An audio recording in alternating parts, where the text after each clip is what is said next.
next up we've got the NHS, or NHS as it's otherwise known, and they've apparently, according to this article, paid out a whopping £93 million to families of patients who died due to botched care. And there's just no excuse for this, is there, nowadays, is there? I mean, admittedly, they are often quite overwhelmed, aren't they, due to the constant amount of growing people. However, that doesn't mean that they can potentially, in some cases, give us treatment below standard or rush treatments, leading to potential errors and therefore leaving them in this mess in the first place. But the article says that a record 1,101 successful fatality claims against the NHS were settled for £93,349,775 in the last 12 months to April. And that money, of course, could have been used for better things, couldn't it? Actually buying equipment that the doctors and nurses or whatever need to carry out treatment successfully.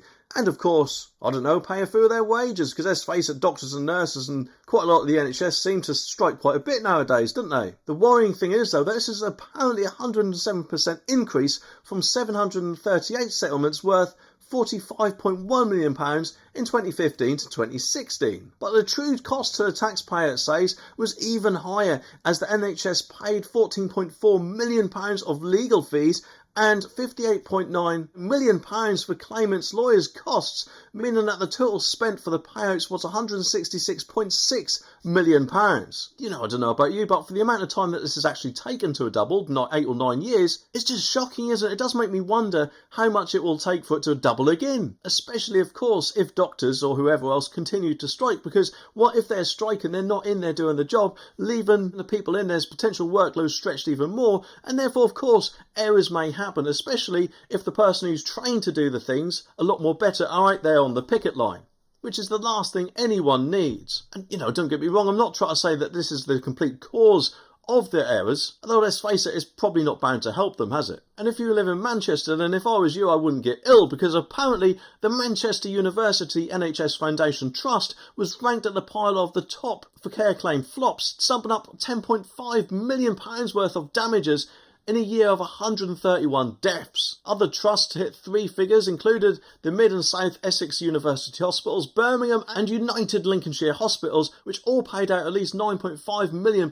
each. So just what are these errors? I mean, I don't know, did someone have a leg amputated if they went in for a broken arm or something like that? Well, apparently, according to the article, the NHS resolution statistics show a string of vital errors that led to the untimely deaths, and they include 21 fatalities caused by a delay in performing operations, 18 failures to correctly interpret x-rays, and 11 cases where bungling doctors actually forgot to get informed consent before surgical procedures. How bad is that? A further 23 deaths were linked to failures to follow up on abnormal test results, while 28 were apparently down to medication errors. And surely there is no excuse for this, is there? I mean, these people are presumably trained in universities to care and give us the treatment that we need. Because let's face it, we all pay our national insurance, and therefore us taxpayers don't expect any money given to the NHS to actually be paid to people for their botched treatment, do we? I mean, we expect people, and us, obviously, to get the treatment properly. Surely there needs to be some sort of government intervention here, and things do need to be put in place to make sure that things like this don't happen anymore, don't they? And just as this is coming out, apparently junior doctors are at it again. They're set to apparently trigger 9 days of strikes over Christmas by walking out on Wednesday, and as a months-long pay row breaks out, blocking efforts to cut waiting lists down from 7.7 million. And Paul Whiting, the chief executive of the Patients Group Action Against Medical Accidents, said